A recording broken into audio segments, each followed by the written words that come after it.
Today, my friend Corey, is the day after we were inducted into Eden. Oh yeah, we're like culted up hard. I gotta stop saying that because it's way cooler than that. But it's pretty funny. Yeah, we're part. I didn't know about the 10,000 thing until yesterday. So like, there could only be 10,000 in this sort of unit. I feel like this becomes really fascinating in the sense that it's like a distributed country. It's just people of like mind coming together, but kind of randomly. It just happened, by dint of being first. The way that scales when there's 100,000, a million, these blocks of 10,000 people that are able to come to a very meaningful statistical level of consensus is something the world has never seen before, right? Which is why I think Jimmy and everybody else that is in the Eden ecosystem are pretty excited about it because it's got real potential. Do you want to tell them what we're running on, Jimmy? Because like initially we wanted to get inducted so we could take part in these elections and just like see what they were like. That's what I wanted anyway. We're just like, we'll just go and we'll sit in on the first round and be like, oh, this is fascinating, blah, blah, blah, blah. And then Jimmy's like, yeah, but what if we ran on, actually creating, because there's like a little bit of funds if you win one of these elections in EOS. What if we created, a test version of this that's open source that anyone can use this voting and consensus building engine, and we use it for the uplift? I'm like, that's a freaking good idea, and world domination. So we're gonna have a dichotomy. That's not even a dichotomy. We're gonna have two things in our plank, as it were. And you know what else is interesting? Like in normal political, circles where you have parties that are vying for power, a lot of times what they're doing is they're saying like, oh, we're going to do this and they're not going to do that. This is our idea. This is what we want to do. I had a really interesting conversation yesterday with another good friend of ours talking about kind of what we were talking about online. And he was like, hey, that's like a really good idea and it could be used in like way more than other things. So like, how about like we collaborate on this idea and we all pitch this idea? And I'm like, that's perfect, right? Like, more people winning the election before the election is not a terrible idea, sir. And I'm not, and I'm definitely not above that kind of politicking. But they have to be for the second one though too. Oh yeah, they're totally for the second one. They're good on with the world domination thing. Okay. Yeah, I mean, let's say. It's like it's kind of right, yeah. And I guess the way that they look at it is like being dominated by two bears, like two really big cuddly. Wait, what kind of show is this? Cuddly pandas. That's right, pandas. All right, so this is not we haven't gone weird gay porn this early on a Wednesday morning. Please no. You just said they're being dominated by two bears, there, dude. Sorry. All right, I'm not. I mean, that kind of made my morning. I mean, right. Fair enough. Good morning. Oh, also 50 Cent is in our ecosystem now, so that's fun. Yeah. He's dropped some NFTs that you guys can go and get. And it wasn't him, just so we're super clear. It was the guy who makes his beat. I think whatever the hell his name is. Bang something or other. Sorry, man. I should probably know this. But he wanted to drop NFTs for 50 Cent's birthday. He's the guy who makes all his beats. Basically, his producer. Bang outs. Thank you. So yeah, and I like the people that Blue started talking to yesterday were like, what? Like crazy. And by the end of the day, it got even bigger than just talking to 50 Cent and his team. Yeah, and we might have some of those on the show very soon, in the next month or two. So that would be really cool. Be messed up. Yeah, because I like that we're here for a weekly update. But last week was one of my favorite weeks, and so we'll go over that, or this week, last 2 weeks. But we'll go over that after the gratitudes. You got one? You got a gratitude there, Nick? I'm throwing my own up. I'm grateful for you guys today. I was like, I get to work with really cool ass, super nice people. Like that's not a prerequisite necessarily, you know what I mean? Or not, it's not predetermined that you just get to work with beautiful people, and I do, and so I'm really grateful for it. Nick, go ahead. I'm grateful that Corey has internet today and is not being swallowed up by the hurricane. Yeah, it's pretty far away. Thankfully. I can almost see the outer edges of it from the center of the storm.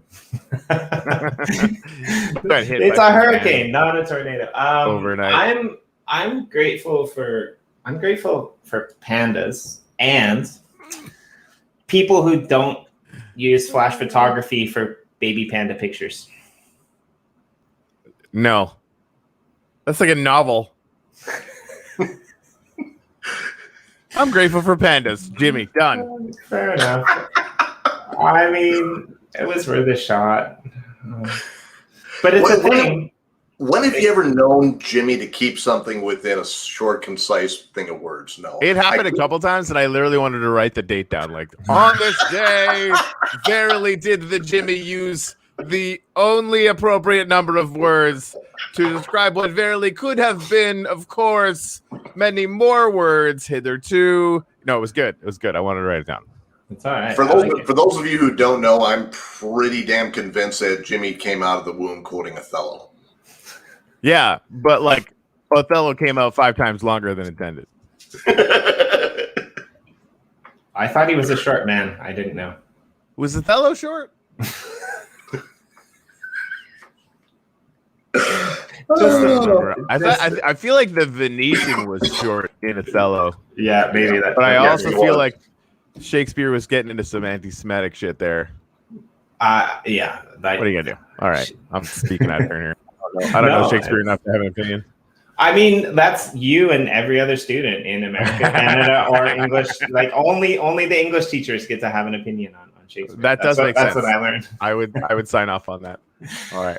If you guys got some comments, TC is grateful for great deals on 50 Cent. Shit! I just left the game. Damn it. It's okay. I mean, I'm grateful for 50 Cent deals too. I mean, they're much better than the dollar store deals, right? Oh, see, I knew it was going to happen, but at the same time, it's like, yeah. All right. So, I don't know if there's anything to mint these days, but I'm gonna again, for anybody who doesn't know, off my Keza Jiao, it's sort of my pickup truck wax account that I use for giveaways and different things for myself. I decided to donate all of the Aether mining rig power that's there to another account that has become our sort of UpLifters show family mining rig. We've got all sorts of different kinds of things in there. Basically, any kind of NFT that punches out any kind of DeFi related thing, we're never going to sell it. Anybody who gives NFTs to odncq.wam will end up giving them away on the show. And the whole thing there is we're going to use that account to better this community in ways that we all kind of decide, right? Right now, we've just kind of been bootstrapping it, building it up. That seems to be the consensus. But when and if there's a really, really good community thing that we can apply those funds to, we're going to do that. Because, of course, people have been donating Aether to help us build out crap as well. So as we have our little chat here, how much does crap cost? I kind of want to know. I don't know. I'm sure Probably it must be a thing. Yeah, no, they did had shit. 4 shits turned into gold, which was pretty funny. All things being equal. Yeah. So I'm gonna do some work in the background on that, just because I haven't actually harvested from Keza Jiao on our planet in a while. So I'll do that, and then we'll see if anything can be crafted in the Our Planet generator thing, and we'll see how much Aether we need to get that done. Again, if anyone wants to donate any Aether or NFTs or anything like that, it is odncq.wam, an account I actually have access to, which is fun. All right. And good morning, Lisa, Zestra, Blockhead Builder, Seth. All you guys are awesome. Yeah. So, Jimmy, do you want to pull the screen up for the thing? Yeah, I'm working on it. Okay. I'm gonna change our.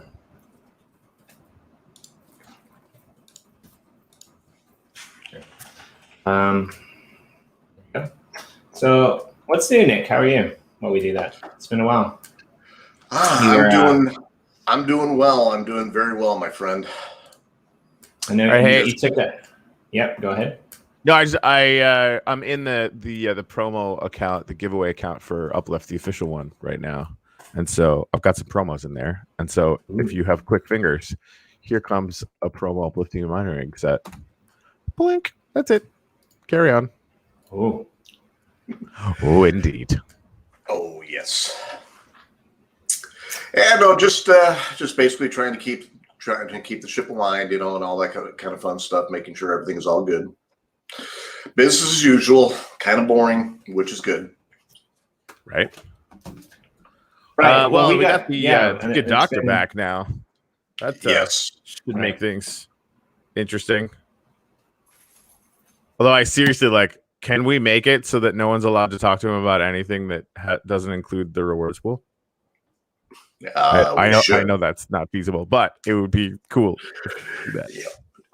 Yeah, no. Hopefully now with Ben getting a little bit more his sea legs a little bit more, we can lean a little bit more on Ben. That's true. For these things, and I mean, basically between Ben, myself, and a little bit of Gary, we can keep as much deflected from Dr. Wayne as possible.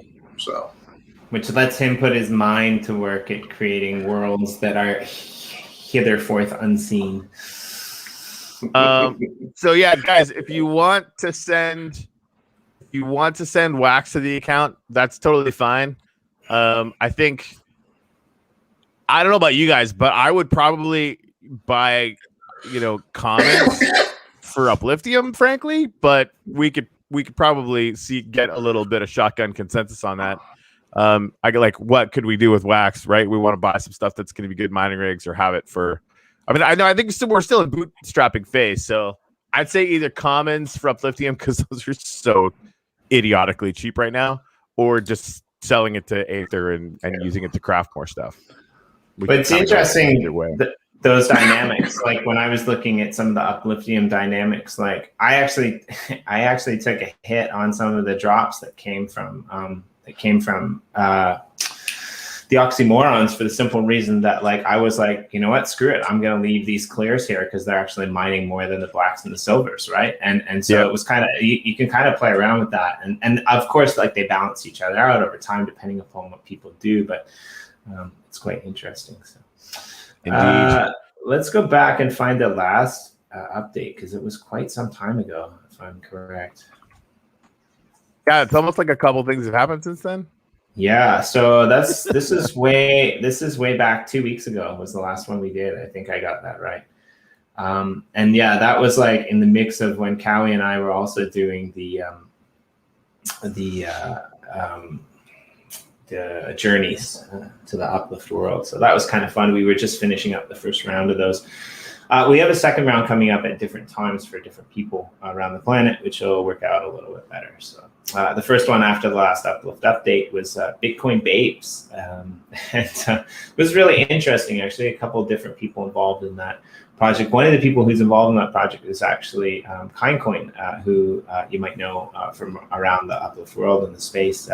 He runs the, I think our unofficial but very appropriate shill and trade channel. So you might know him from over there. He does some builds and stuff like that. Yeah, so these guys are doing some really interesting things with the NFTs, animation type of things, kind of building out these, basically the Charlie, I like to call it the Charlie's Angels of the blockchain space. It's pretty cool. Cryptokian Jungle. We did an interview with them as well. And that was actually quite interesting as well. I'm not going to go through all these interviews, but you should definitely check them out, because there's some really cool projects. Followed by another Sunday gratitude ceremony. Nick's been holding up the fort alongside Jen and Russ and a bunch of other old school members. So thank you guys for that. Hodl God, we did another one with them. And that was pretty fun for me, actually, because I've been following Hodl God since the beginning. Monday Morning Chill. I think we probably just jumped on and chilled, if I'm correct. We probably needed it. I think this was the one where we had Anders on, actually, and Anders took us through a bit of a tour, and we went through Nemesis, and yeah, that was pretty fun. And I still haven't had to fuck around in Nemesis. By the way, I just sent 2.5 million to ODNCQ, and I'm just logging in there now to see how much we have in there. Nice. So as y'all know, what's up? point? Clash Dome. This one was a bit crazy because what the Clash Dome people have built is kind of nuts, and they're like in the middle of this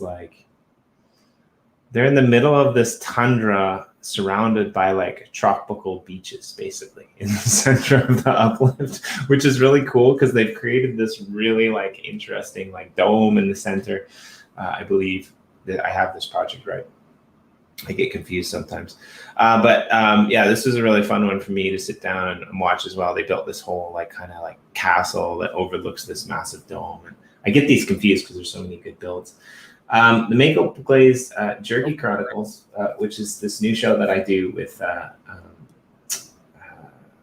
the Nasty Hooks.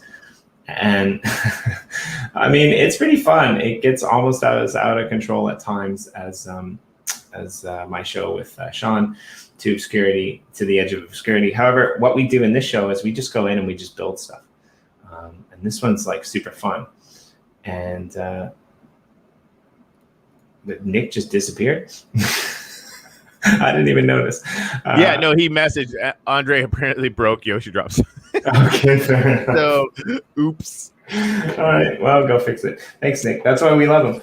He's always on the ball. Twice here, man. It's why here. The Maple Glaze Jerky Chronicles. It was good. We got into some really interesting conversations, as always, with those guys. And I like it because these guys do. If you don't know them, they do like Discord music and comedy tours, and they're pretty they're pretty in the raw. They're pretty rough, but they always say they like coming on here with me because, it gives them that chance to, have a little bit more friendly comedy, which is always good. So it's actually me that gets myself into trouble, which isn't always the best thing. But our little mining rig, since we were last in here, earned $1 million and has 13 million in it. Because I've been dumping it in every few days. So like, that's fucking baller. We have to be able to craft something for that. Did you just say 13 million? 13 million. 13.19 million to be exact. Wow. So yeah, if we can't craft something for 14 million, that's nuts. What's the point of life if we can't do that? That's what I have to say about that. Right. Well, I'm gonna head over to the generator here and see what's up. Yeah, I haven't been out here in a long time. I know they added a bunch of new shit. Mint's left ascending.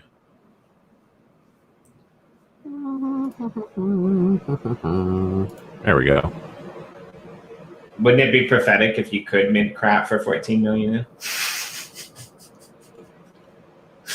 Sorry. Oh shit. Sorry. Apparently somebody just discovered something. Oh. Yeah. That's interesting.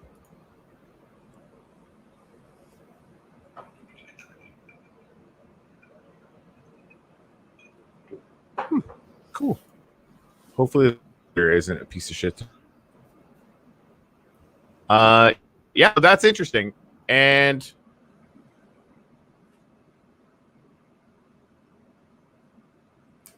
sorry. Yep, carry on. No problem. I'll keep you guys posted. No problem. Yeah, so Morton, they are kind of on the shelf. We're going to bring them back in a couple of weeks. I was doing like 4 to 5 shows a day. Sorry, guys. I like you guys, but it was way too much. That's crazy. Like, you remember when I was like, hey, we gotta do 5 shows a week? You're like, oh, I don't know. You're like, fuck you. Let's do 4 a day. Right. Yeah. Well, it just kind of happened. It was just something that happened. But yeah, so next one that we did, which are 2 of my favorite people in the space. I just love these guys, Jose and Joe, and Alpaca Worlds, and also the creators behind Nifty Blocks, which we've been using for a lot of our recent drops. I love those guys. And so yeah, what they're doing is really cool. It's their family members that are building out the plot. They're building a replicate version of like Machu Picchu, and they have some really cool like things that are going on in there. I'm really like a big fan of everything these guys have put together, and they remind me of us a little bit in that like with Nifty blocks. The whole reason that they wanted to build it was because like they saw a need. They wanted to use it, right? So shout out to Jose and Juan, because those guys are awesome. Crown Deck, that was a fun one. We had Lisa and Michael on. We did a little bit of a tour of some of the Crown CSX Alien Worlds monuments. You should definitely check that out if it's been a while. There's, Robotron is probably one of the best interior builds in the whole. It's pretty good exteriorly too, but it's probably one of the best interior builds in the whole. Yeah, it's really good. Not to knock anyone else, but a lot of like really cool ideas went with that. We had Nick on for Media Moguls that week, which was really fun because he's got a lot of really cool things to say. He does his own show. He's kind of a genius when it comes to coding. So I know you wanted to have him on for a while, and you really enjoyed that one. Do you have anything to say about Nick? I mean, he's just an amazing addition to the whole ecosystem, right? Like, sort of finds needs that that he has playing these various things, and then just builds stuff. That rp.naw, I think .io. It's sort of like a really, it shows me that there's going to be really interesting things coming all over the space for. Wow, that don't listen to that back. Wow. Anyway, what were we talking about before I made it weirder? No, it was good though, and like he's one of the people that actually pointed out, hey, for all of you people who have been wondering, like here's where you find all the uplifting information. Like he's really good at like looking at things and figuring them out. Like if you're into like NFTs and how rewards are working and stuff, definitely go follow that guy because like he's on top of it all. Like he really knows. He's got his. All right, so I have bad news. There was a glitch on the generator, and it made it look like battery was new, and nobody had minted any, but it's all done. We're minting it anyway, so we'll have it, because I'm sure battery will be useful for something down the road. So we'll get a deal on that later on. But there's actually nothing that you can mint. We should totally. That's crazy. We should totally send a message to Bonds and yell at him because the platform has failed. Well, the platform, no. This isn't his platform, right? But yeah, that means even more so. Like we should definitely yell at Bonds for this stuff that he didn't build breaking down, because that would definitely be on par.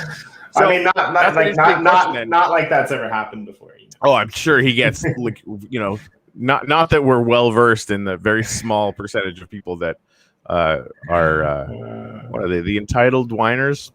Yeah, but I mean, he lost the plot a week or two ago, and the best part about it was he came back in a day and he said, "Look, I'm sorry that I lost the plot, but I did," and I have a lot of respect for that because me too. Dude, like he's dealing with at least 4 times more negative incoming than we are because they actually they allow it. Right. They'll actually entertain shit heels in their Telegram channel. We won't. Right. Like it's constructive. We need that. Right. I'm really excited about the criticism or ideas, and we're not always going to agree on stuff. All that stuff. Right. Great. But the second it goes to like, oh, this is a scam. Well, fuck off then. Like we for sure don't need you, and like this energy's not going to help anybody. So we kick him out. And he just has conversations with them. I would probably have gone completely mad months ago if I was him.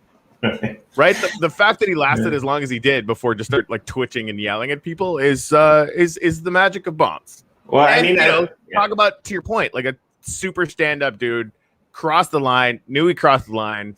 Our planet, made what is arguably a mistake, came back and they're trying to fix it, and they will, right? Like I believe in that team. They're going to fix it. And just apologize for it. So what else are you going to do? It's a hell of a lot more than you're ever going to get from these freaking entitled whiners. I'll tell you that. Right? Or us. But, yeah. I mean, I would like to think that I would have that level of humility, but also world domination. Yeah. No, we do. But like, it just makes me laugh because like, yeah, I wouldn't have wanted to been in his glass shop that day. That's all. Right? So we had another special episode, which we were kind of excited about, another Media Moguls episode that week, which was Miss Teen Crypto, which was super exciting to have her on. She's been following us and wanting to get stuff done in the UpLift for a while. And yeah, she's just really good person to follow. she learned about crypto from her family, from her dad early on. I think she said like 2014 or something like that. Really fascinating story, really interesting. To hear her talk about, just being in school and having her teachers tell her that like Bitcoin was a scam, like followed by like when Bitcoin actually, rose to like 20,000, teachers coming and finding her and pulling her out of class to say, hey, where can I buy some of that Bitcoin? I thought that was just a really cool perspective to have, so definitely check that one out if you want to see what, young people think about crypto, because I think she has a lot of really valid points. To the edge of obscurity and back again. I'm not really sure which one this was, but I have a feeling that maybe this might have been the one that I burned the first finnies, actually. So I burned some finny coins, and I got yelled at by, might have been this one too. I can't remember. One of them, I burned some finny coins and I got yelled at by like the whole crypto community that like believes in finnies, and I got yelled at by like the whole team over at Crypto Finnies, because they're just like they're like, what you're burning those ones? Like there's only like 20 of those. Like just give them to us and we'll give you a shit one to burn. And I'm like, I just increased the value for everyone who's hodling it, so you should say thank you. Morton, crypto banned in New York. They've always had shitty rules around crypto, but it's not true. I just Googled it. It looked like they had a bill banning crypto mining for 3 years. Dies in the New York State Assembly. It's the last piece of news that comes up for that. So, and again, like they, there might be a news article saying that there's, New York is cracking down on it, but they've been doing that for a long time, so it's nothing new. But if you find anything, by all means, DM me on Twitter, and we'd love to look at it. NFT Game Day, growing your base. That was a fun one too. Steve McGarry was a long time coming. He's got a lot of really cool things that are going on in the space. Definitely check that out if you like crypto podcasting. He is so. When I read ban, I just buy more. We do it. Like honestly, like India bans Bitcoin million times. Like we see this every cycle, multiple times a cycle. China bans fucking Bitcoin. Cool. We've seen this literally 100 times, right? They just do it. It's like the price of Bitcoin can be manipulated, so governments do it, and they are absolutely, to me, buy signals, because Bitcoin's not going anywhere. And like, if India wants to get off the train, a year from now, they're gonna be like, "Why did we get off this train?" And the world will be like, "Yeah, that was dumb." India, this is normal. Most exchanges won't let you buy crypto if you live in New York. That's been the case for a long time. So, not news. Not to say it's good. That's bullshit. But but it makes sense to me. It's funny because I think we had this conversation on one of our earliest shows, actually, where I have this flashback. But it makes sense to me. I mean, they are the financial hub, it's financial hub of America, right? Yeah, like, I was amazed that they didn't ban it in New York sooner. What's really fun is all of Wall Street, the absolute titans of financial industry in the world, can only affect laws in New York State. Right. Right? Like, that's like, wow. By the way, there are tons. I know people in New York right now that are buying crypto left, right, and center. There's ways to do it. So people will find a way.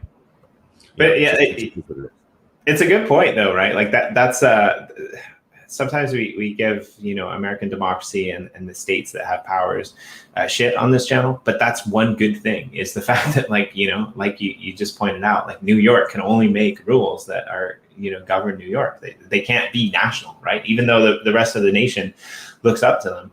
Or has looked up to them. Florida is free. Like they're looking at implementing crypto, I believe, into their governments, right? Like you've got, Miami is huge crypto forward, right? Which is fun because I get to live here, right? Yeah, like Wyoming, all these other countries. So. Yeah, Did you see the? I posted in the Slack channel for the team. The first. Well, then we were talking about on Eden too. I was researching it, googling it while we were on the show, getting inducted into the thing.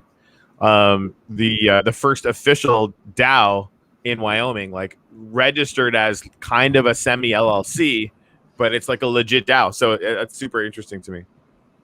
Yeah, and the potential for this kind of stuff in the U.S. I think is greater than a lot of other places, because the U.S. does have that where states still do have autonomy. So it'll be interesting to see how different states find those variants and those divergence, right? Like, it doesn't happen in Japan. It's not going to happen in Mexico. It's it's definitely not going to happen in the provinces of India, or even China, right? Like, even Hong Kong might lose their autonomy compared to mainland China. So I think that even though it takes longer to roll out in the States, in the end, there'll be a lot more variance to what happens with crypto, I think. But that's a personal opinion. Oh yeah, and it's honestly, it's only a matter of time before Wall Street flips, because like, you know, because of the way crypto is working so well everywhere else. There's two ways this ends, right?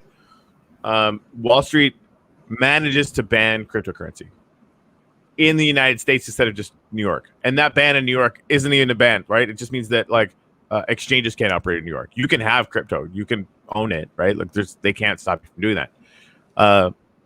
So they figure out how to make the entire country and then the entire world against cryptocurrency, which is not super likely, right? Or they lose and they jump on the bandwagon, and a bunch of them are jumping on the bandwagon already. So it's only a matter of time, right? And honestly, I don't even think that much time. I can't help but think that like the impetus for people buying like more Bitcoin than ever before, where if the United States government came out and said, we're going to ban it. So think about like, you need to take a vaccine. How many people are up in arms, right? Right? Like China banning it doesn't really mean anything. Oh, I mean, it does, but it means more on a global scale, right? I think it's more of a power play idea, right? But you know, I don't think that'll ever happen.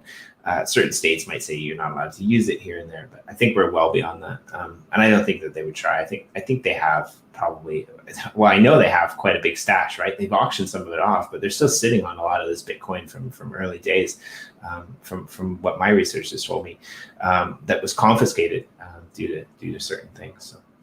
Yep. And we have another special guest. Yeah. Love is the answer is in the house. So. Oh no. I'm here. Hey man. That's all right. Everybody?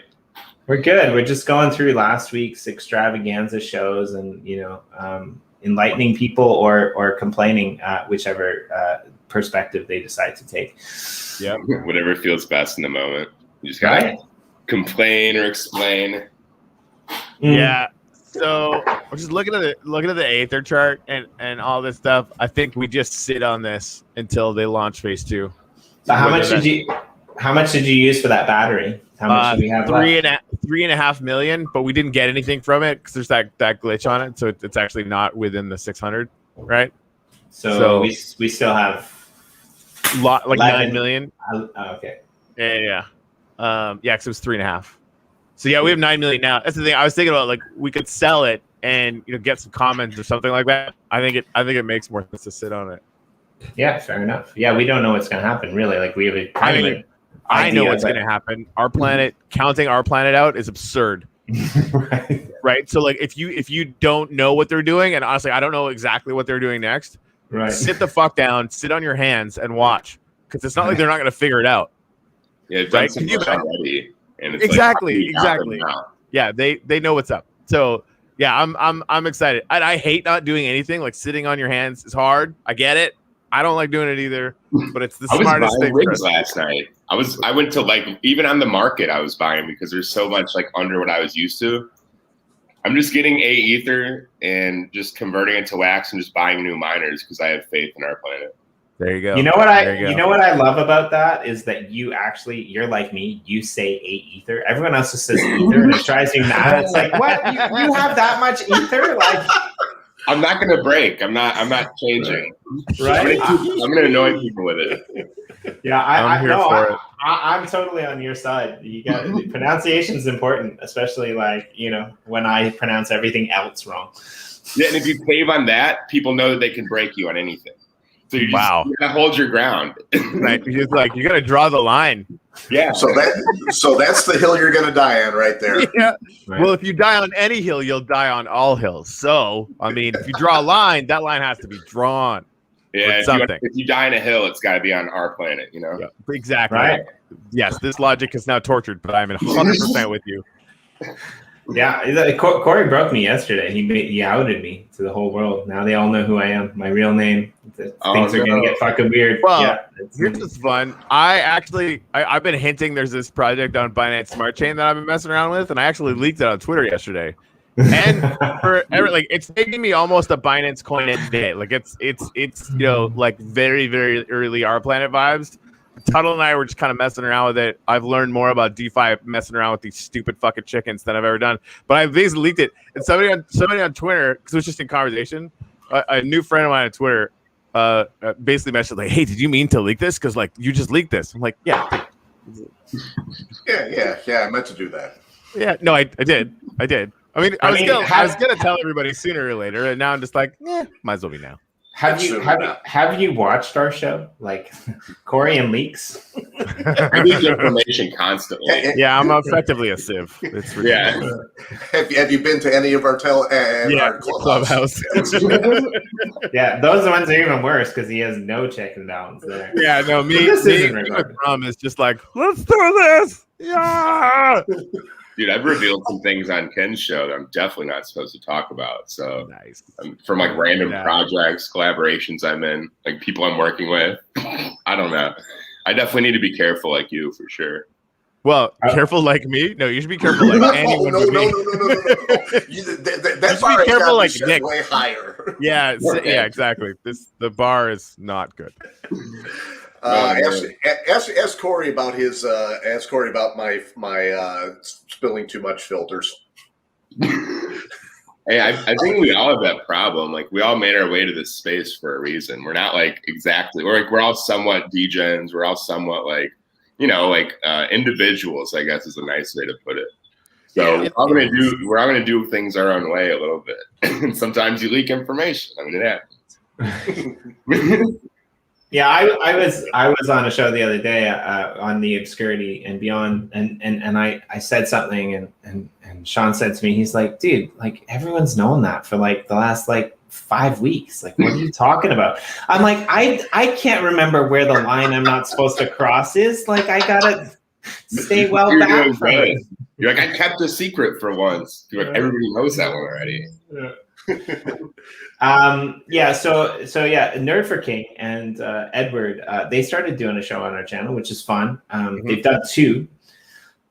This was the first one, which is really interesting to see people that are in our community that are doing things with the community that aren't necessarily part of our internal conversations. So that's awesome. I really like that aspect of it personally.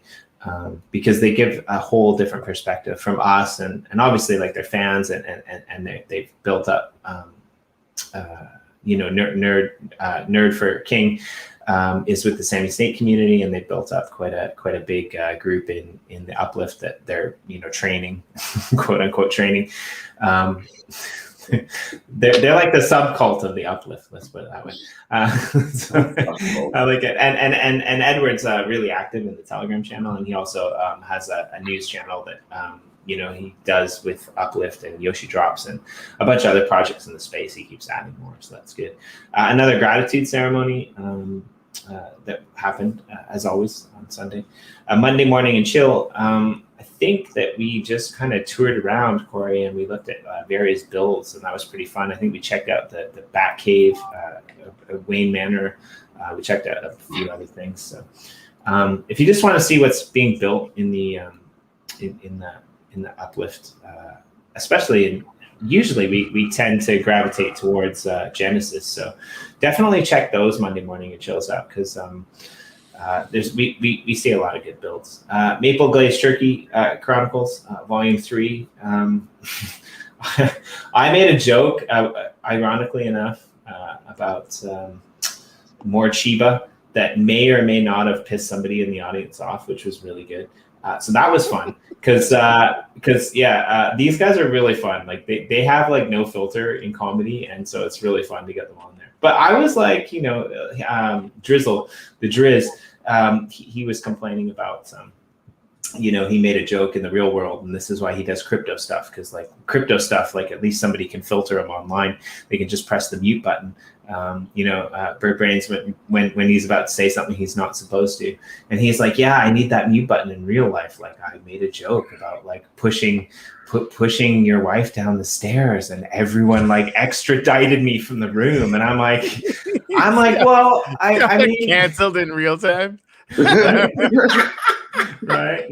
And I'm like, well, I mean, like if More Chiba can do it, and they're like, what's More Chiba? Like, I don't know, like what's that song? So I quoted some lyrics from the song, and somebody in the audience said that was really rude, and then they left the stream. So I do apologize to that person, but hey, music and art is music and art. I'm not never gonna push people down the stairs. That's kind of other people's job, not mine. So is this a sorry not sorry situation? This got weird, sort of. I mean, more weird. On that note, sorry, I gotta. Yep, I didn't talk amongst yourselves. I just realized I was in a Wax account where I hadn't gotten my 250-cent NFTs, and being the DJ that I am, I'm like, oh, that's fucking dumb. I gotta get those. How crazy is that, huh? TikTok, and also with the YouTube thing, we've also built some playlists and stuff to make it easier for you to basically get anything you need, want, and or desire here. So, and if you take a look under the playlist, Jimmy, Well, but then I'm gonna I'll do that. Now I'm gonna have to come back here again. Yeah, so terrible. All right. Yeah. Okay, there we go. There is now the maple glazed goodness. Oh, that's awesome. Mm-hmm. Yeah, we'll try and keep these playlists up and augmented, every week. So you can get all of your goodness in one big happy playlist. Yeah, just make sure that you have a mind for comedy if you're going to come to that Goodness Chronicles. Exactly. Yeah, negative Nancy, right? TC, thank you so much for showing me the bundles. I don't even want to say it out loud. Yeah, go on. Hold on, let me buy up all these bundles first. You bastard. Oh, it's so bad. Okay. Seriously, I feel guilty because this is me degenning literally my own game, right? But I just bought 59 Upliftium drip miners for 280 wax. Nice. You fucking clowns. That is amazing. Seriously, this is well, I mean, you know what? If people are making money, great, right? Because some people might want to sell them to make the money back they did on the sale, and then they still have stuff. I get all that stuff, but holy shit, that's awesome. Thank you. That's what I meant to say. I just got images of you pushing clowns down the stairs to get to the bottom of the bundle price. No, but yeah. Get out of my way. Yeah, I mean these are $1 a piece. That's and they're gonna kick out Upliftium for the rest of time. People just don't understand. This is the thing, they don't understand our planet either, which is whatever. But wow, we're in a little bit of a lull here. Can I just remind you of that, Corey? Because I think this is really important. Yeah, we're in a really calming lull right now. We're going to talk about this a little bit later. But the calming lull. Tell me more about this calming lull. Yeah, the end of last month was a little bit nuts, and it was a little bit crazy. And we literally were pushing clowns down the stairs in the Telegram channel at a certain point. So I was walking. Weird image. Clowns are people too. Damn it. I mean, clowns. Right. But anyway. We're kind of calmed down now at the beginning of July, which is really nice. But just wait until people realize that Upliftium actually has more than one use case, which is pictures on the wall. we're going to get yelled at, man. People are going to, why didn't you tell us this? We wouldn't have sold all those bundles to you, you fucker. Right? So many times. Exactly. You know what? This is maybe the thing too. Like people like TC and a lot of others, right? TC is one of my favorite examples. The thing that I said about our planet, right? Like I don't know exactly what they're planning. Like I could go into in their Telegram and figure out like, oh, phase 2, blah. I know they've hinted at it or whatever. We talked to Bonds enough. I've talked to him in private enough that like I know how they think, and so I don't need to know what they're gonna do. I just know they're gonna do it. Right. So like I get to have a level of trust because of the amount of information that I have. And TC talks about, not in so many terms, but asymmetrical information, right? He's actually paying attention to this whole space and understands it enough so that the information and understanding he has means that he can buy with impunity, bundles of Upliftium mining NFTs at like 60 a pop for $1 each because, he knows what we have planned. Or he knows that we obviously have a plan and are executing on that plan 24 hours a goddamn day. It's actually not 24. It's more like 16. But still, sometimes we have to sleep. Although I don't know if Nick does. And I know Jimmy doesn't. So basically, I sleep sometimes. Right. Yeah. Sleep, pass out, same thing. Yeah. Right. Yeah. Hey, on the 9% collection fees kind of high, like compared to what? Yeah, we talked about this in the Telegram channel maybe a week ago. I don't think it's high. Like if so maybe it's high, but I think people deserve to know, and we have said this multiple times as well, why it's broken down that way. Because this 9% fee actually, it's not profit really that we make. It actually goes back into a lot of things that we do, right? Like everything, right? Yeah. Like if people understood our burn rate, they would never question any of this stuff. And all the money we're raising now is just extending our runway out so that we can keep doing this for longer and finish what we've started, right? And that 9% goes to keeping the servers. And so it's one thing to have the uplift. It's another thing to understand the thousands of dollars that we spend on server costs to make sure that happens, right? Yeah. So, I mean, people who've never been in business before can have opinions. They're allowed. Yeah.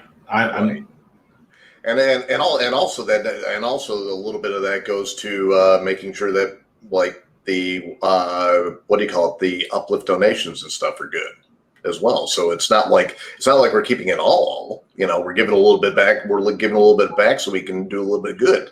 Well, yeah, we did like 550,000 wax from the last land sale to Uplift Donate. Of course, anyone can join in on that. And I think like if wax just goes up a little bit, we're going to hit our goal of 450,000 and actually build a school down in Haiti, which is kind of fun. So yeah, there's secondary market percentages. And again, like if that's too much for anyone, like, this isn't for everyone. We're entirely comfortable with that 9% and we won't be changing it. Well, and the beautiful thing about people who aren't uncomfortable with it, it's simple math. They sell their NFTs and they get to keep 91% of that. Exactly. I mean, also true. Yeah. Right. And then here's a good thing from TC. I don't question anything. You should question everything because the dumbest question is the one that's not asked.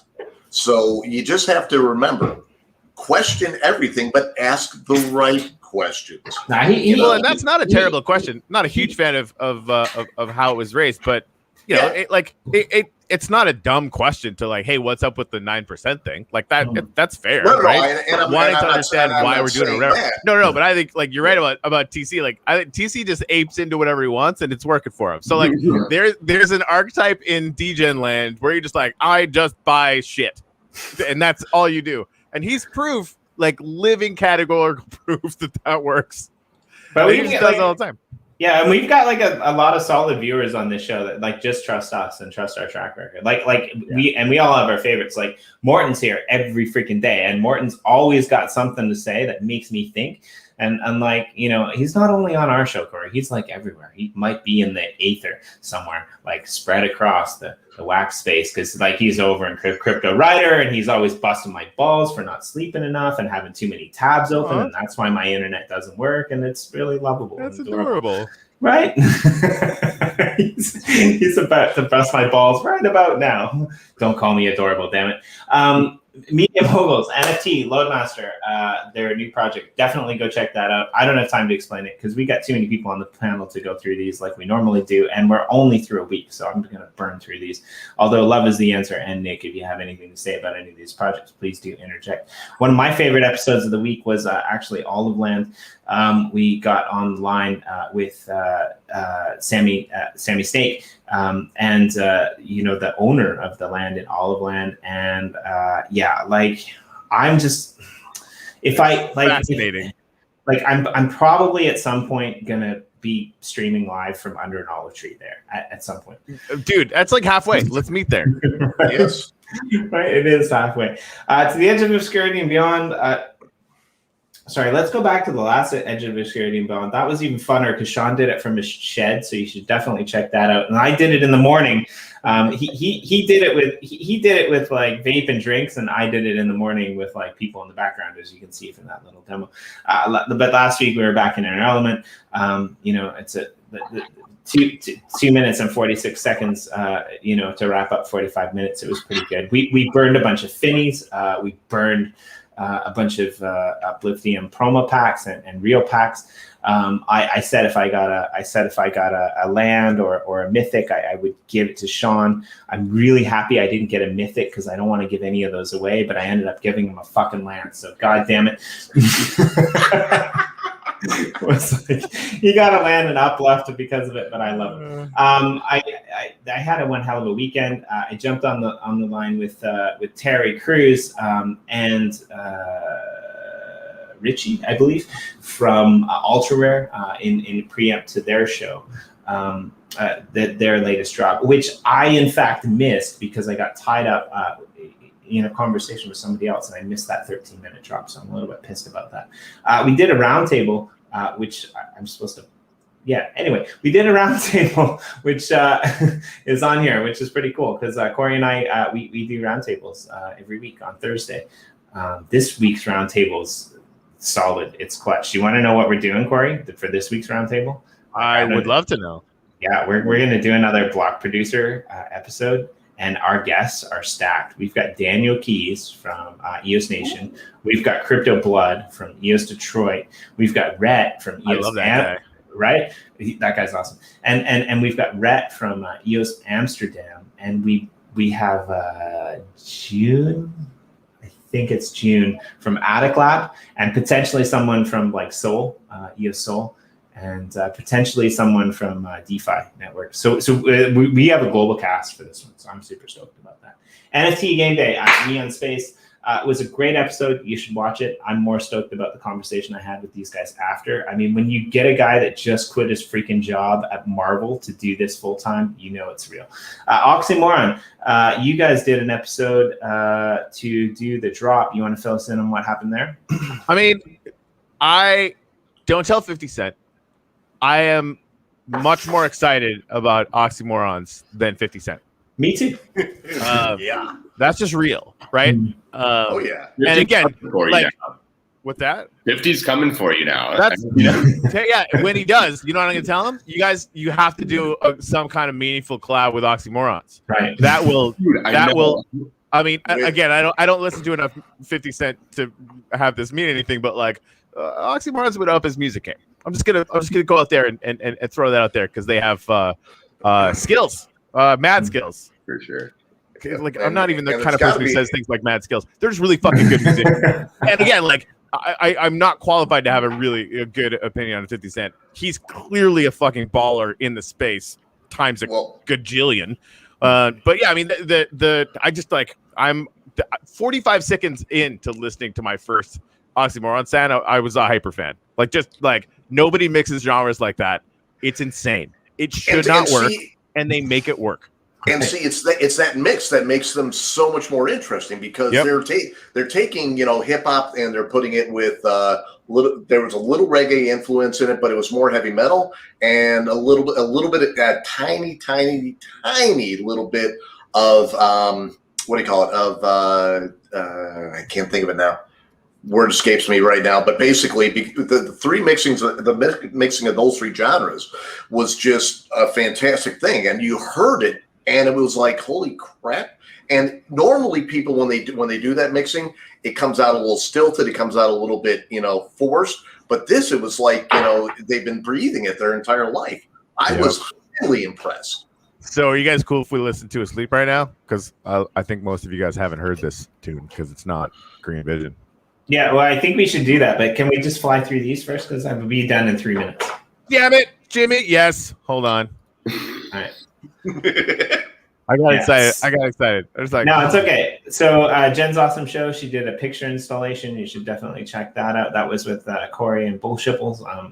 I watched most of it. It was a fun time. Nerd for King, they did their second episode, so check that out, especially if you like the first. Another Gratitude Sunday. This has been 3 weeks. This is why this takes so freaking long. This is why we do this every week, Corey. So last week, this week, Sorry, we no, it's all right. I've been busy too. We did the Oxymorons interview with D, which was like probably one of the most interesting interviews to hear the backstory and all of the stuff. Yeah, it was a lot of fun. And we heard off camera the name of the new single that's coming out, which I'm not going to tell you. But if you think Mixing Genres was good before, I can only imagine what they're going to do next. You won't tell us anything. I know it's going to be good. Yeah, right. Jen's awesome show again. Friday with Neon Space. I missed that one, and I'm really. No, I was there for that one. Yeah, you were there, but you left a little bit early, and we had a backstage meeting, which I heard about that. That's why I felt like I missed something. Yeah, oh yeah. Well, we're going to touch base. We're going to touch base on that later because there's some really cool ideas. Okay. Come out of that. Everyone, cover your ears, and I'll tell you now. No, it's not gonna happen. I was waiting. Yeah, I was like, okay. So he's gonna do it. Who cares? Let's go. I believe. No, this is back to the okay, they need to have autonomy over this, and we kind of breach some of these ideas together. But at the same time, I don't want to promise anything that might not happen because that's always good. I'm just not that kind of person, and believe in us and believe in Jimmy D. And the day that Jimmy D doesn't show up, then you'll know that he's been talking shit this whole time. That's the best pep talk ever. Believe in us until we leave. Right. Jimmy D, motivational speaker. Yeah, exactly. You're hired for I don't know what for, but you know what the best part is about this is in August I'm actually going on vacation, so I might miss an episode here and there, and I'm just prepping everyone in the comments to hammer down and be like, Corey, Jimmy Z's not here. What the hell's happening? What's going on? Yeah, the second he goes away, you're like, oh, rug pull. Don't foreshadow your own rug pull. Yeah, no, that's not good. I mean, honestly, I don't even how are we gonna rug pull anyway? Right. I don't even like that word. In it's terrible platforms, whenever you say that word, people go, "Oh," and they're like, yeah, it's so people have really been burned, so it makes a lot of sense, right? So and again, I think people need to be. The worst part about that word, the rug pull, is if somebody doesn't understand it, it's the very first word that they go to. It's like, oh, it's a rug pull, because they don't fully understand what's going on. What does that mean? I don't know. And then that goes ahead, and it's like the meerkats. When they hear danger, you see what rug pull, what. Yeah.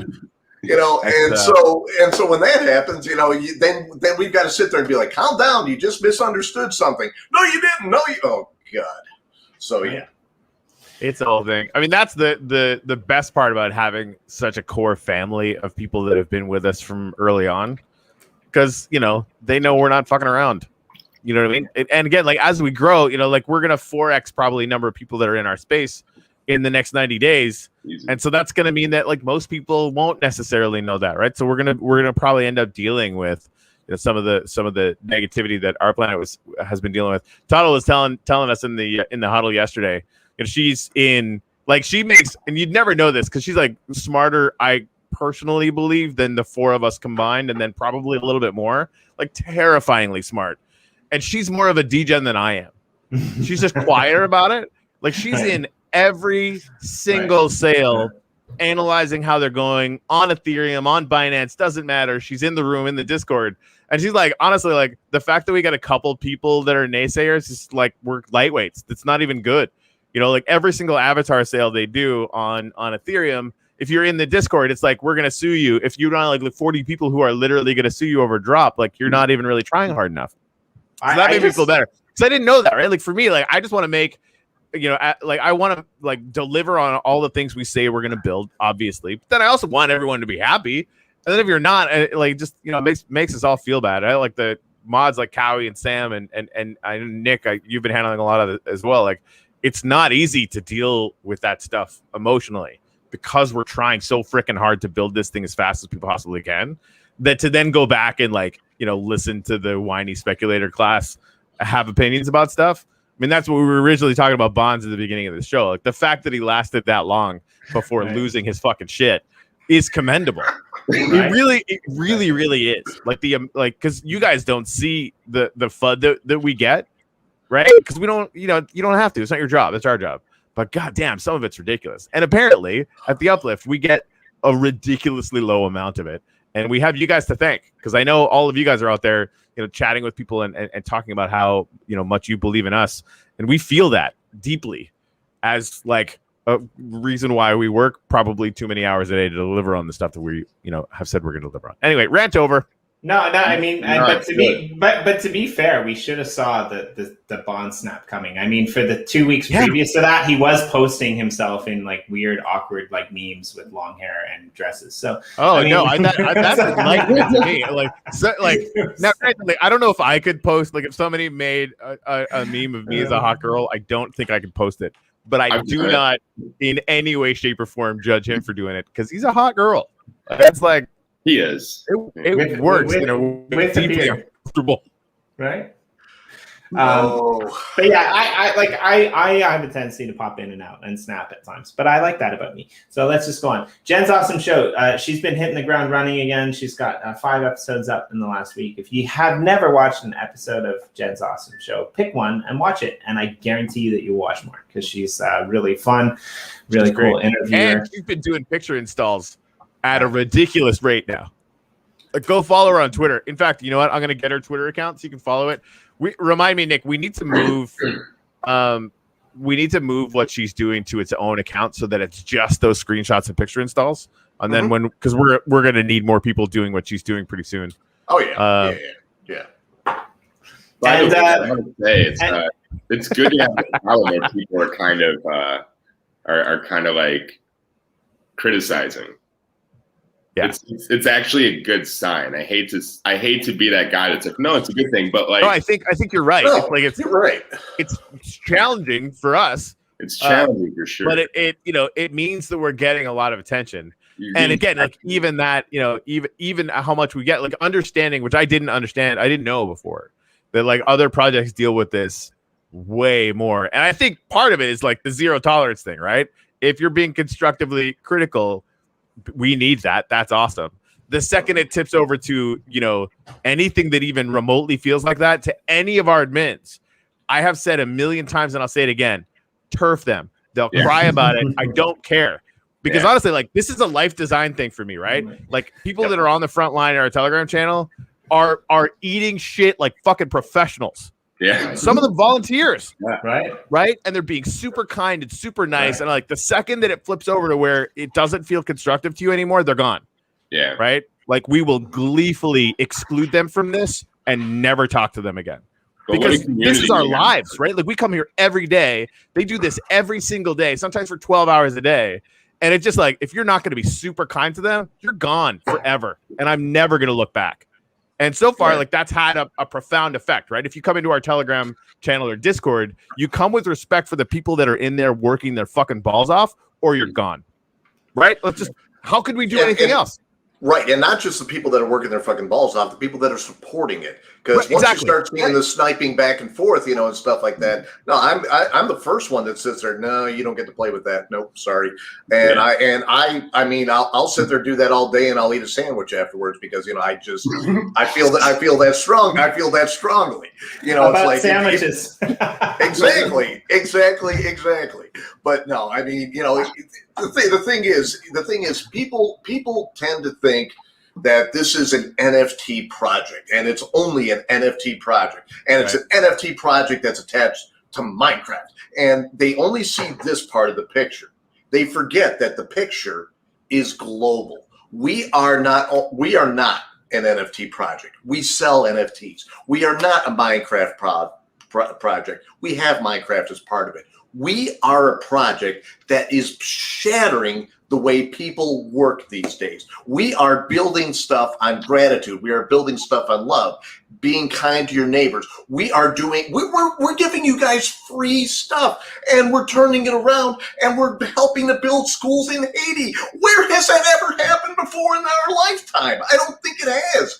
We are sitting there, and we are at the precipice of something that is going to be freaking phenomenal, earth moving. And people just don't see that. They just see NFT, immediate profit for me. Ooh, Minecraft. Boom. Once you get beyond that little box right there, you are set for life. Get out of the box. The box is there to keep you in. Do not be restrained. Be like Corey, go on rants. Be like me, imitating Corey going on a rant right now.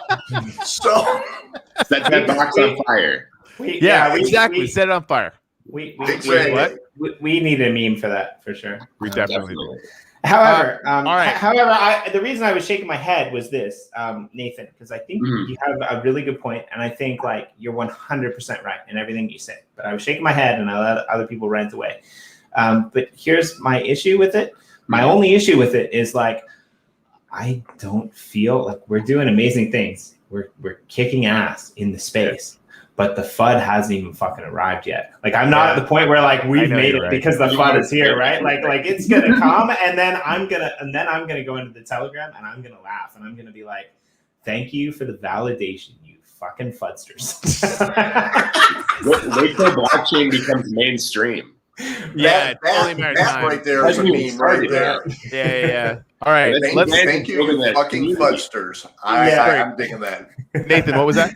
But I said, but that's the advantage of building a community instead of a business. I mean, it's not an NFT business; it's an NFT funded community, and you could essentially remove the admins, and the community would take care of itself at this point, almost. But setting the tone is so important. I agree.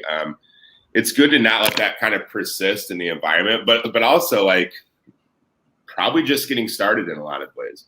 I think it's a good sign when you do have enemies. A lot of times people can't help but be jealous when you're successful. It shows you kind of that you're doing something right, but also it seems like you guys are in some ways circumventing the hatred. You're finding ways to let the love persist and kind of grow. It's not so much just this onslaught of negativity like you see from other projects. I'm associated with another project on ETH that gets a lot of hate. I can talk about it off air, but there's a lot of big visions and goals and promises in this space, and people want to see constant, consistent progress, or they're going to be very, very hard on you. They've invested their futures into these things a lot of times. Yep, and that's the thing. The feeling the weight of the deliverables that we have outstanding. I mean, Nick and Jimmy can attest to this. In the huddles, that's all we talk about, right? And it's why we don't have a roadmap. It's what are the things that we've been talking about the most? We need to get those done immediately, right? Or as close to immediately as we possibly can, which we've proven. But then, I think people just showing up in our ecosystem, right? Because we went from 3,000 in Telegram to 5,000. The Discord's growing like crazy. A lot of people came in on the mining rigs. There's a lot of new people, and those new people, they don't understand us yet. They will, right? Anyway, you guys want to listen to some music for a minute? Yeah. Let's probably out of here. Yep. Check this shit out.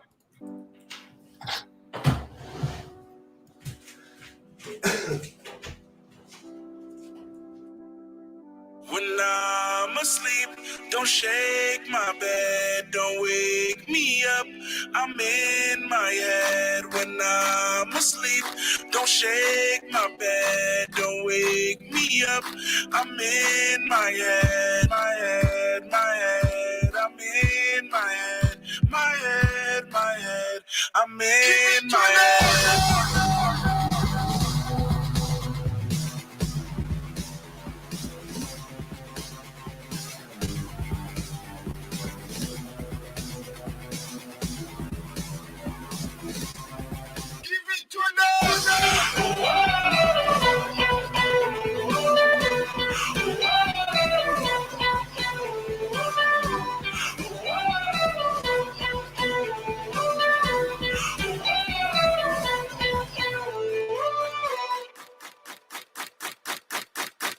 Bam, bam, bam, too much booty in the pants. Damn, love how you shake that. Hold up, stick, throw up. Mission impossible, shots.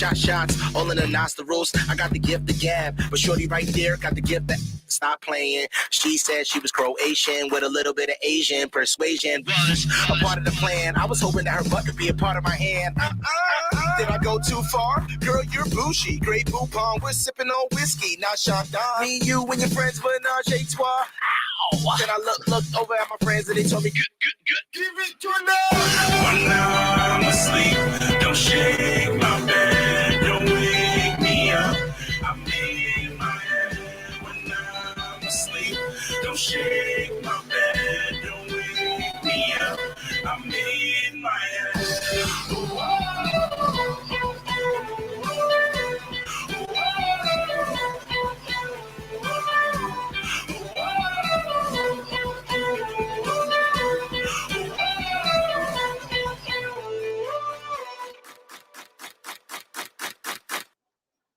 Fuck that, I ain't picking up my phone for at least 2 hours.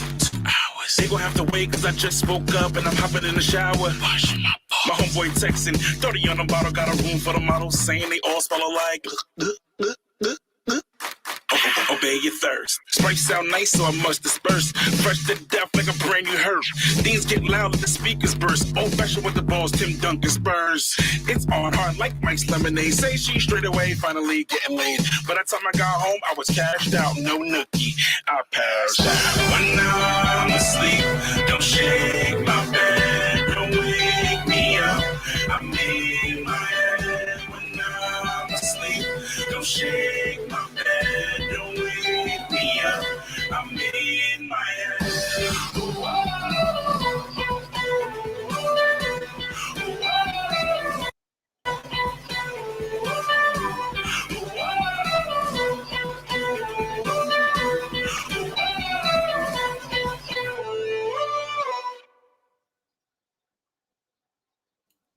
Yeah. That This a is hit good one. shit. Let's turn this down a little bit. Just let this run because it's good also. Anyway, yeah, nerd. I can't hide it. Good music is good music. That's a hit. It is what it is. Oh shit. All right. Cool. All right. Well, I mean, we got well over an hour. It's been kind of cool to hang out. Nathan, I mean, if you don't know that there's a standing invite for you to just join us whenever you want, that's a thing that exists. Well, Yeah, I'm gonna get my routine together so I can hop on more often. Just do it. And actually, just wait a minute, because I do have a suggestion. I know we all have things to do, but I've got at least another 20 minutes in me. And so, Nathan, if you're free, and Corey and Nick want to drop off the line, let's do a deep dive into you, because I don't think people have had that. And of course, Nick and Corey, you're welcome to stay as well. I gotta run. I got meetings the rest of the day. I have to figure out how to get some things done before 11. So anyway, but yeah, please do that because you guys rock. Definitely, thank you. You rock. I can't wait until I can play my frickin' silver and gold versions of this in our app. We got some crazy stuff coming on the pipe too. It's coming. It's coming. Wild thing. People thought yesterday was big. They're gonna wait and see. Right? Were you hanging out with M Blue yesterday? No, I was moving. My fiance was moving to a new apartment, so I was just in transit all day, and it was just kind of crazy. But I'm here. Do you know who M Blue was talking to last night? Yes, I do. I talked to Yoshi last night, and yeah, we were giggling. Let's just say we were kind of giggling for like 10 minutes and just joking around. Like we're I would say the word jubilant. That's a good word. It's a good word. Thank you. Yeah, it's insane. Just the stuff that I already knew was going to happen, and then that I was just like, okay, this is the game changer, not just for us as a community, but I mean, probably the entire industry and eventually the world. Yeah, I think you're right. I really do. I think you're right. Like big things are coming to Yoshi drops. Like the Yoshi drops are out there, and the industry is loving it. From all that I can gather, they're totally on board. They're loving this community. One of my favorite lines, actually goes back to our episode last week with D. It wasn't even last week. It was 2 freaking days ago. Two days ago with D. And he said, you know what's crazy about this is like the only people who have these NFTs right now really are like people who are kind of like crypto people and kind of into wax. Just wait till our fans find out about this. They're gonna go nuts, right? And so like the people that and Blue was talking to yesterday, wait till their fucking fans find out about this. Yeah, and onboarding. Yeah, the onboarding is. I mean, and we knew this was going to happen, but it's happening way fucking faster than I thought it was going to happen. Like, dude, I was onboarding people into ETH, and I was like, it's not as easy as people think. It's like a nightmare, dude. It is. It really is. Simple. It's crazy. And like our apps, you're just going to need a phone number. You're like you're just going to need a freaking phone number, and it will onboard you into our entire ecosystem. You don't even need to know what a Wax wallet is, right? Like that's what's coming. And then, you know, if you want to know what a Wax wallet is, everyone eventually will want to know this. Great. But until then, it doesn't matter, right? Make it frictionless. Which is what, you know, we've got whole dev teams just on that. And you all get to keep your anonymity. Sorry. Anonymity. There it is. Unlike Jimmy D, who just got his anonymity back. An enemy. Enemy? A sea enemy? A ether. So I just came on to NFT Hive, and of course you can do the Upliftium rate filter, which is freaking amazing, frankly. The cheapest Yoshi drops platinum right now is fucking $10,000. What? I'm not surprised, and I actually got priced out. I got priced out of some stuff. So for all of you out there who are like, oh man, like I can't get like stuff. Oh, Jimmy D's here. We can't either, man. He can't get stuff, right? Like, and I knew what was coming, and I stacked as much as I could, like feasibly do, like in the real world, and we. Let me say this because I think this is really important, and I think all of you know this, but like, let's just take a clip of this.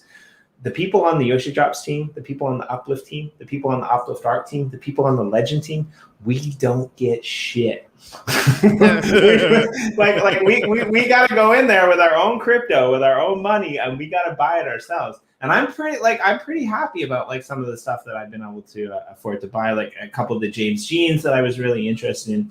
But I have to pick and choose, right? Like I don't have a wallet full of awesome NFTs that we're putting out, because I can't afford it in the real world, right? And so I just want people to know this. This is what I personally actually respect about this company.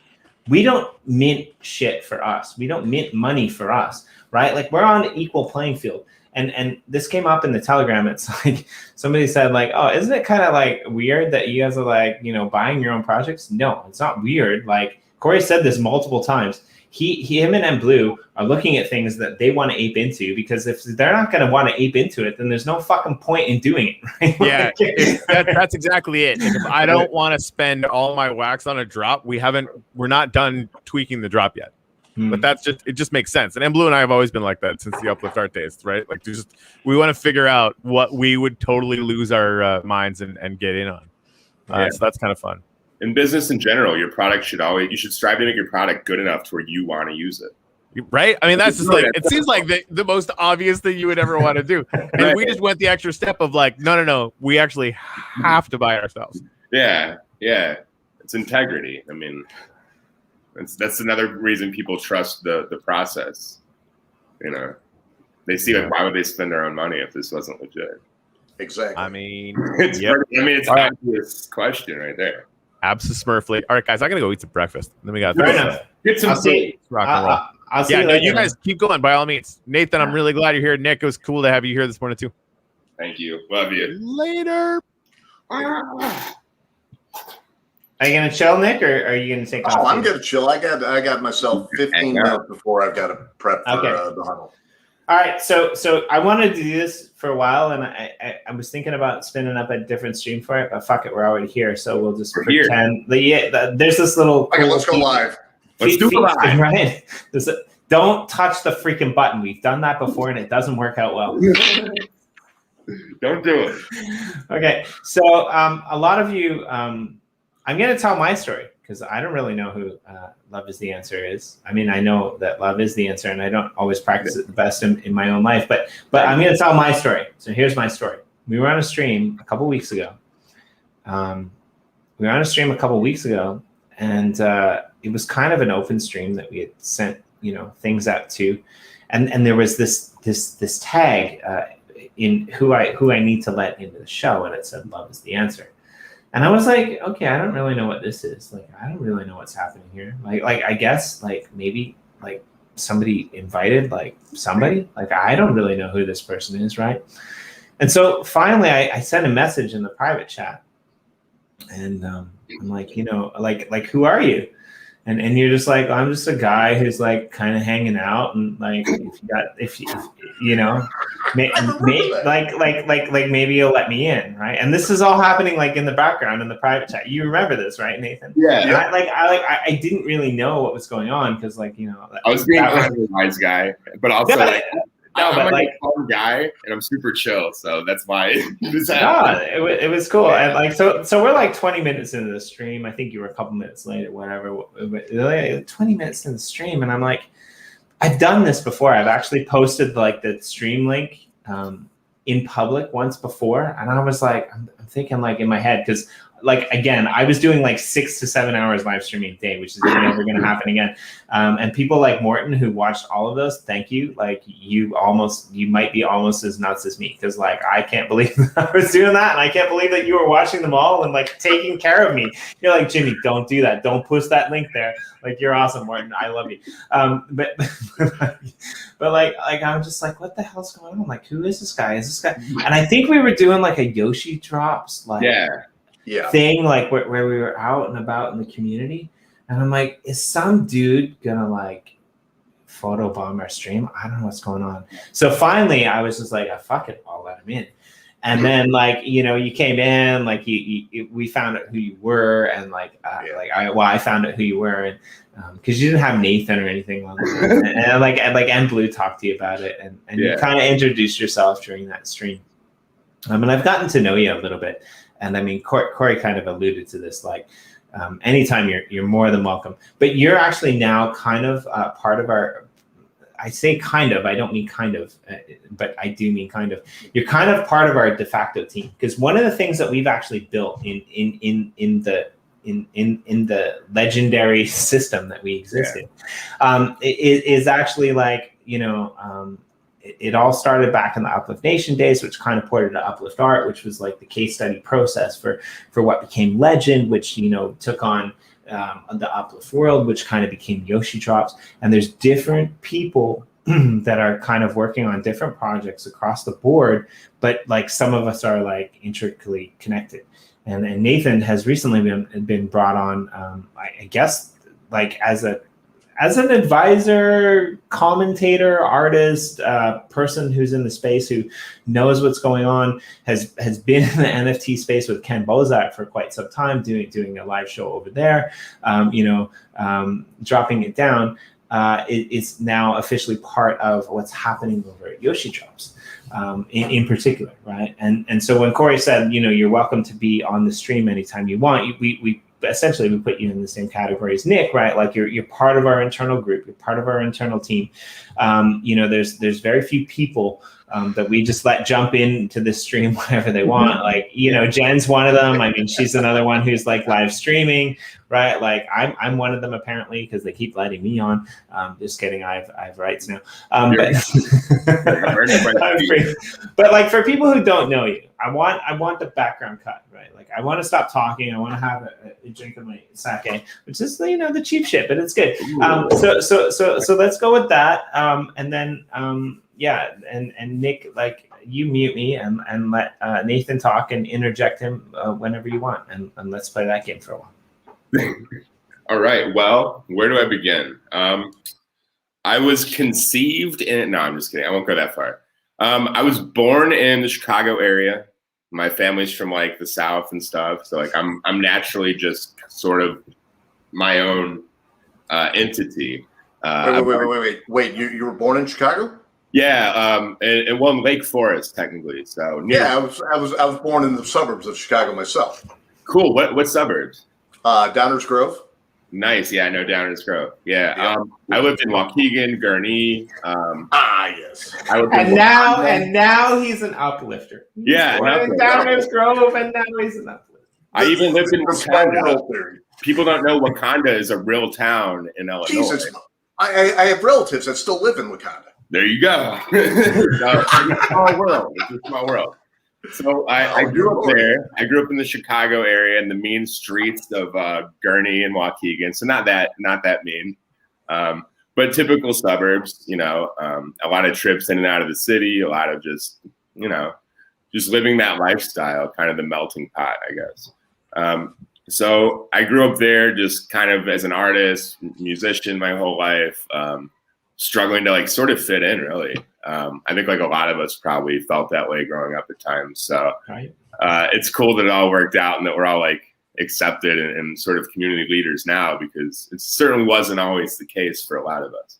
And it's the community leaders when we were younger, now they work at gas stations.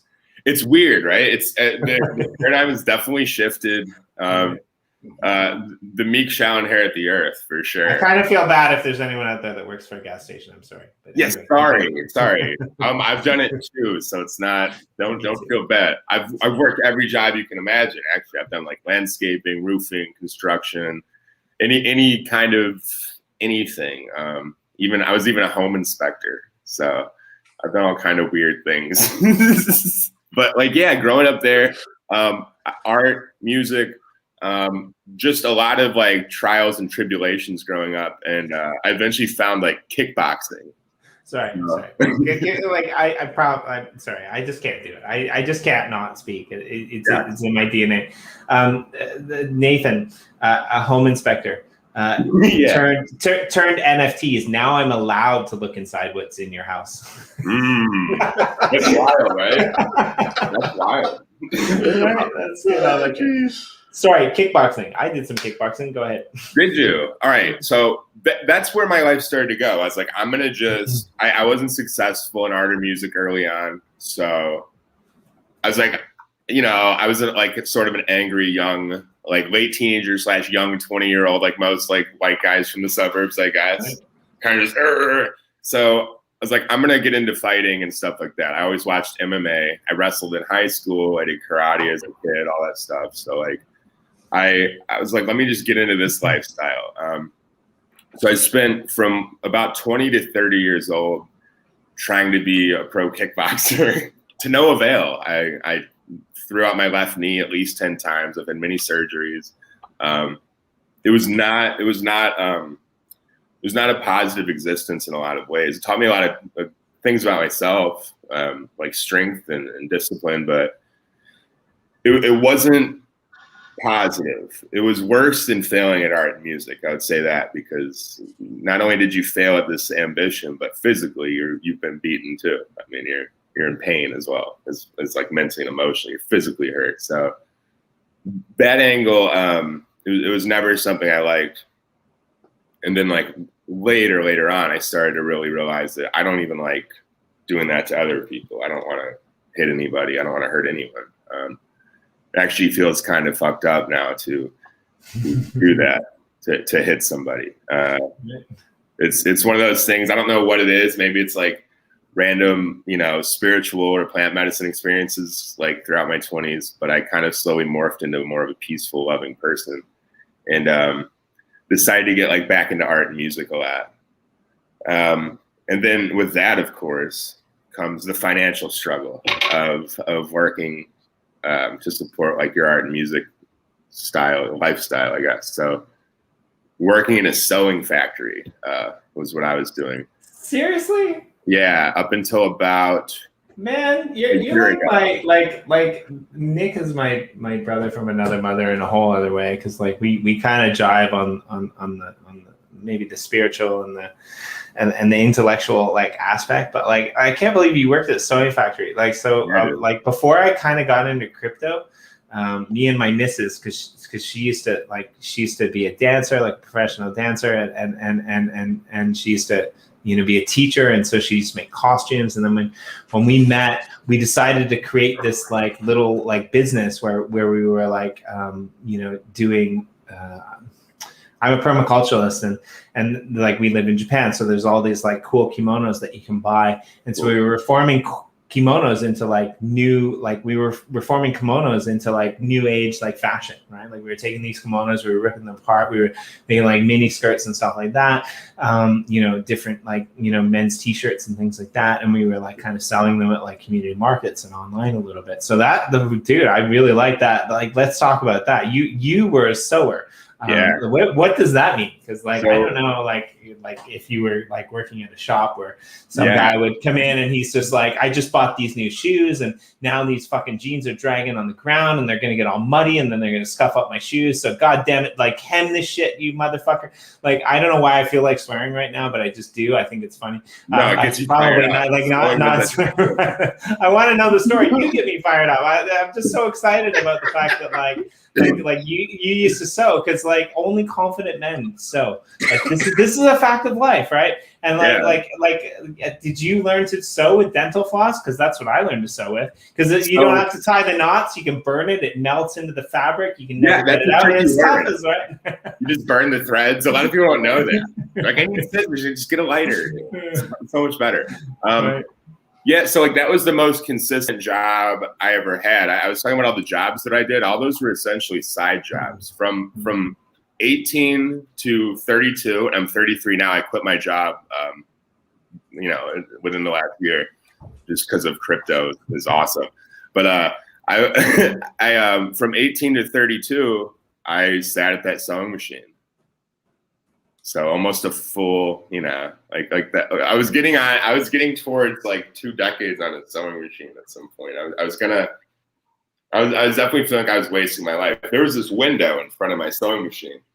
I used to just stare out that window all day and just like essentially try to manifest what's happening now. It was tough, but it was also enjoyable in its own way. Sewing brings you a lot of joy, in the sense that it's sort of mindless, but it's also meticulous. It's dull. You get to zone out, but there's also attention to detail. It's sort of this like middle ground between a lot of things in the real world. Yeah, like hence my excitement, because honestly, like it's the perfect. It's the perfect. Sorry, but I kind of no. It's the perfect profession if you're borderline bipolar. Totally. Totally. Right? From me also. I have depression and anxiety, and I think that's something, those kind of jobs are actually good for it. Art is good for that too, but when you get in your head creating constantly, you're stuck with your problems a lot more often.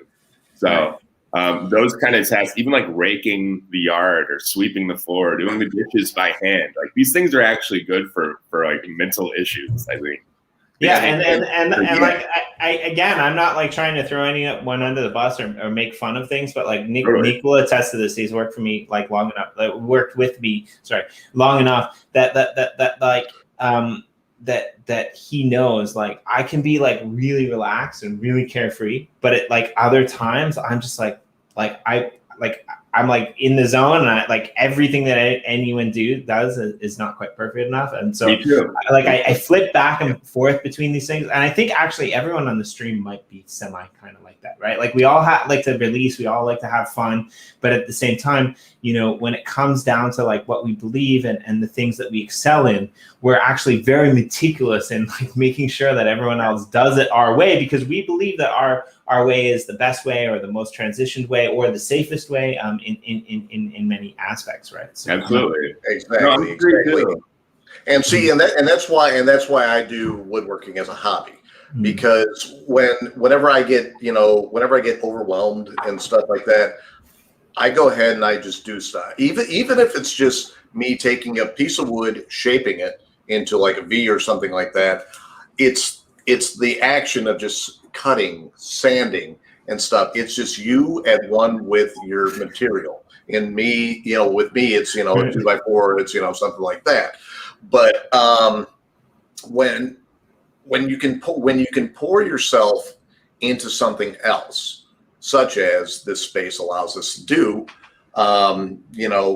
it takes those procedures, it takes those feelings of inadequacy, it takes all that stuff, pushes it aside for a moment. It's going to come back, because you can't sit there and you can't push it aside forever.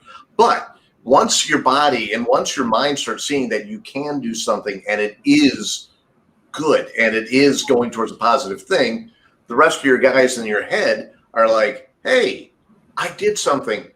Wait, you come here, Mr. Inadequacy. Come on, take a look, see what we're doing. Hey, Mr. I feel unheard. You were just on a podcast with 23 people, and they're hearing everything that you're saying, and they're actually listening. Hey, Mr. So-and-so, Mr. So-and-so. And this actually, the reason why I call them misters is because there's a practice that my wife does for therapy called interfamily systems. So basically, instead of having your brain as just one big solid mass, your brain is composed of many different things. This was actually touched upon in Inside Out. You have a mister that's your protector. You have a mister that's your intelligence. A mister that is your self-worth. There's a mister that is, and you define your own misters. I've got X amount of misters, but they are mine. And the misters normally when they're together, they sit there and they just kind of coexist like this. So, it's like, hey, Bob, how you doing? Hey, John, how you doing? And stuff like that. It's when one of them gets a little bit, here, do it like this so that everybody can see. It's when one of them gets a little bit bent out of shape that they can't glide. So, and they'll never be able to if you keep ignoring the fact that this guy here is having an issue. So you invite him while you're doing the woodworking, while you're doing the sewing, while you're doing the raking. You invite him and say, hey, buddy, what's going on? Why are you like this? And you have that conversation with that little mister. And when you have that conversation with that mister, he's heard. And when he's heard, he can say, hey, guy, this is what I'm trying to do. This is what I'm trying to be. You probably won't have the answer immediately, but at least he knows he's heard. And at least he knows that, he's valued in you. That's interesting. Right. It reminds me of this book, Jeff Foster. There's this book called The Deepest Acceptance. It kind of reminds me of that a little bit, how it's like inviting yourself to be present in situations, just kind of feeling that and accepting it a little bit. Mm-hmm. And just kind of living in that moment, that feeling. It's interesting for sure. I think we all have parts of ourselves that we don't accept or let kind of sit at the table, for sure. Maybe for various reasons. I mean, there's sides of myself that I don't necessarily want to I wouldn't be as enthusiastic about showing on like the live stream or something. Right. Like I'm very free. I'm wearing essentially like a sheet with a hood on it right now. But at the same time, in my head, there's a lot of tension. There's a lot of things going on. So there is always that duality of like kind of the flow of life and just being in that moment, but also like the rigidity that comes with being stuck inside of a body, I guess, like being a human. Yes. Well, and if Corona has taught us anything, it's like, if working from home has taught us anything, it's like pants really aren't that necessary anymore. So wearing a sheet over the top of your body, I mean, it makes total sense. You just got to be careful before you stand up. That's the only. So Ken and I will do that sometimes. Like Ken was on the show one time and he showed us like his shower photo. Like that was like. You had to bring that one up, man. I just had it out of my brain. Actually, he didn't show it to us. Sean Balance of Crypto Writer showed it to us. Yeah, I could show you some interesting videos and pictures for sure. We're definitely bros. It's we get a lot of content that people would probably like definitely go for. Like that road trip that you saw. You guys should hook up with. I'm saying this as a joke, but I think it might actually kind of work. You guys should hook up from Lars from EOS Detroit and like the dark pinups and do like some kind of weird bro series. That would be cool. That would be really fun. I'm down for whatever. Like I might actually be able to make that happen. A lot of people know this. Like I say yes to basically everything. Right. Like that's what's gotten me here. People are like, you want to do this project? I'm like, do it. Let's go. Let's do it. Yes. And I've done so many things just for free or even not for free, but just saying yes to everything. It's like, it's a good move in crypto and in NFTs for sure. I mean, and I'll just put this out here as a disclaimer. If you've ever watched like any of the shows that I host on this channel or most of the shows that I host on this channel, you know that I have zero filter. And that's what I love about it, right?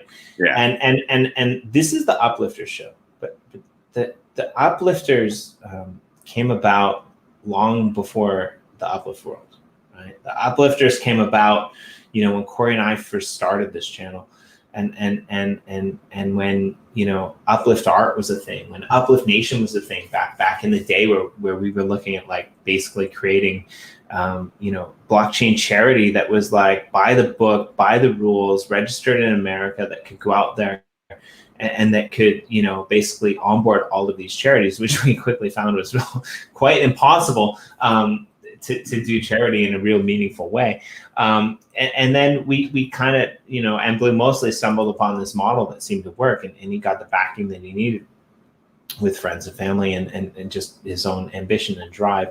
But I just want to point this out there, right? Like I think that we all on this team have different ideas of what it means to uplift, and I'm actually really quite free, right? Like I personally like have on Obscurity. If you want to see the free Jimmy D, go to Obscurity and Beyond, because that goes deep, right? Like we talk about like a lot of things and a lot of issues that happen in America or in the rest of the world. I think that's really important. I think that it's really important for everyone to understand that like we are not a traditional business. We don't operate in a traditional business sense. We operate on the values of the people who come to us, who are part of our corporation, who are part of our community, who bring their strengths, right?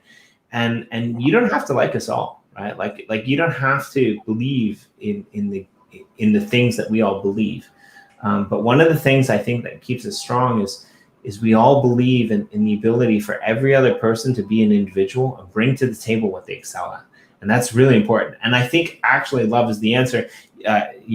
You might actually excel at that more than anyone else in the room, because what you're all about essentially is finding yourself, number one, which is a really difficult task in this modern world.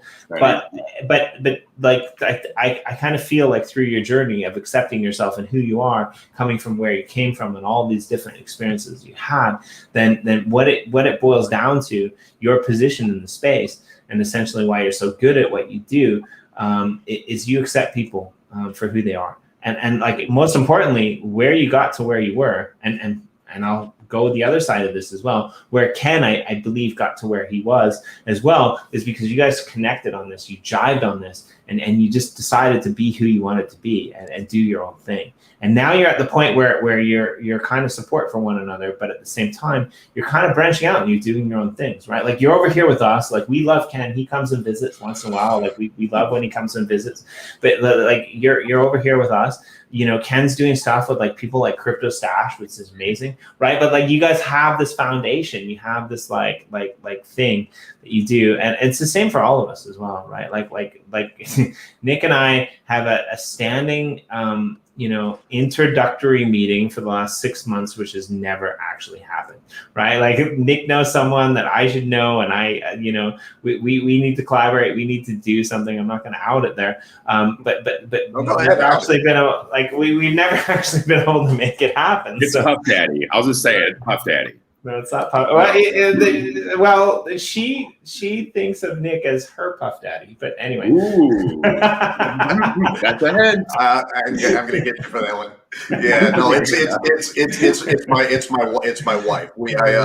My wife is a theologian as well as a therapist, and some of the stuff that she's been popping on me has been very, very ethereal, very profound stuff like that. And Jimmy is also very ethereal and profound and all that kind of stuff. So therefore, the meeting of those minds is something that I just want to sit. I need to experience that in my life because it's going to be fucking phenomenal. I like it. It's interesting. I like connecting good people. It's one of my favorite things. And I also like to just do it and then just like step out and just think, all right, cool. They're getting along. I'm going to go get a coffee over here. Right. Exactly. But for this one, I would love to be the fly on the wall. Just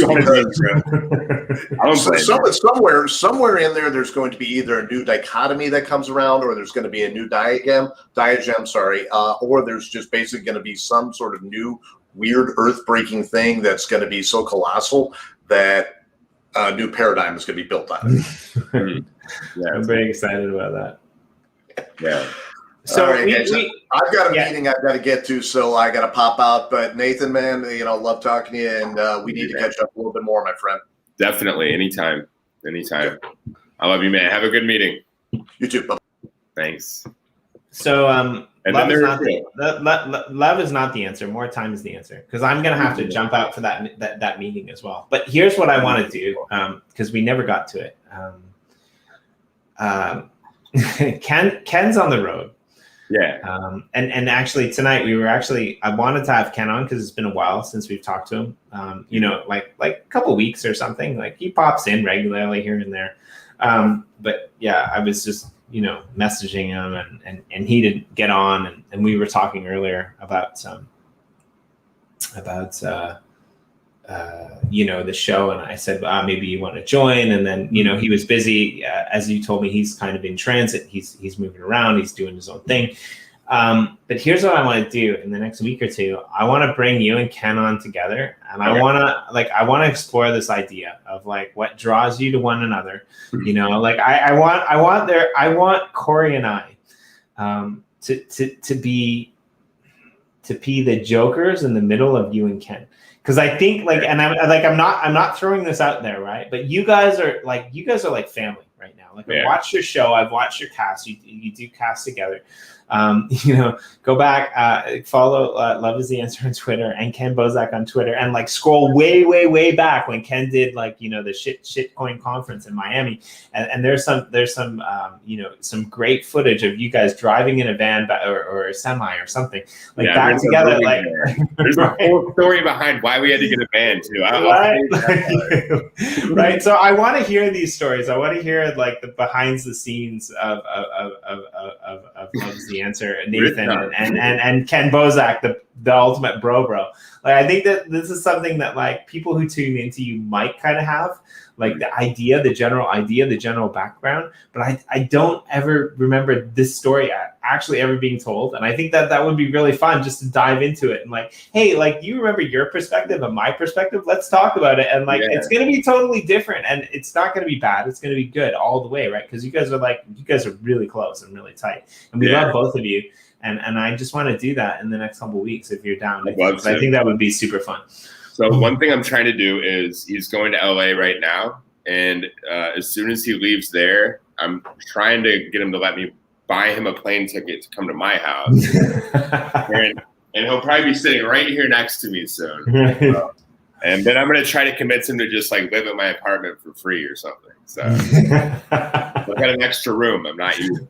So right. That'd be cool. Yeah, but cool. We can make that happen for sure. And you're right. Like we've bonded and connected in some interesting ways for sure. We've had some cool experiences online and offline that have like really brought us together. And yeah, I mean, I'm just happy that you're able to see that, because I think it's important for people to realize that you're never too old to make like a new best friend, essentially. Right. Mm. Yeah. And I mean, it's funny that you say that, because this is a lot of what UpLift people represent to me, right? Like M Blue, he's like super busy, and I've been working with M Blue for the last 3 or 4 years. You know, he sent me a message today that was just like so heartwarming and so nice, right? Like I get to see Corey every single day on the show.